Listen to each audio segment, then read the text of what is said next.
Um, I was never super challenged in that, growing up homeschooled, and I never really had like huge trials. I didn't have anything I had to overcome until 8th grade when I was in a car accident.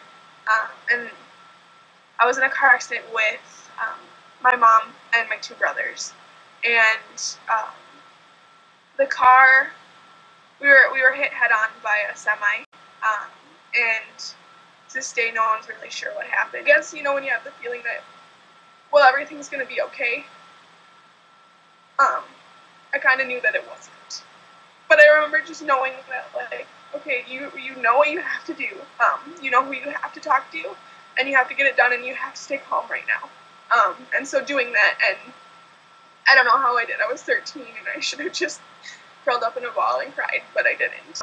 I had sustained some minor injuries in comparison to the rest of my family. I'd broken a couple of ribs and punctured my spleen, but my little brother had broken his collarbone and his knee and his ankle and a couple other things, and wasn't doing so well. My mom sustained some major injuries that she still deals with today. And my oldest brother, nothing was wrong with him except for he had severe head trauma and a brain injury and was in a coma. 5 days later in the hospital, my oldest brother Sam, passed away. And when I think back at that time, it felt like ages in that hospital, waiting and not knowing and asking questions. I remember trying to be the happy one because that's what I thought I was supposed to do, to smile and to pretend like everything was going to be okay, even though I knew it wasn't. After my brother died, I just kind of went into myself, and I was really angry at God. I wanted to just ask the question why and get a straight answer. Like, why did this happen? And I wanted him to tell me, but I wasn't getting that answer that I wanted, and I just kept on. I just stayed angry for a long time.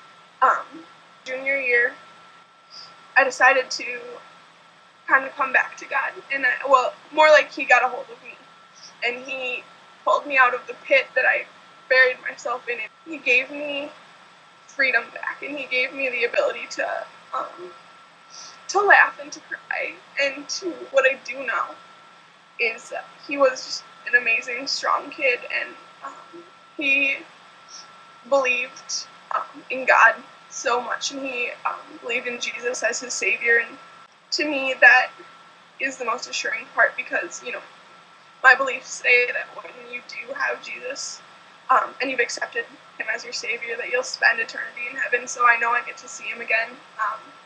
My life and the biggest part of my story is defined by how my faith has kind of shaped me through that circumstance and through being able to push through that.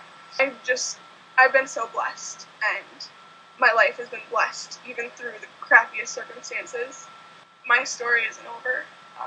I still have a lot to do and a lot to accomplish, and I remember my brother every day. I miss him, but I know he's happy.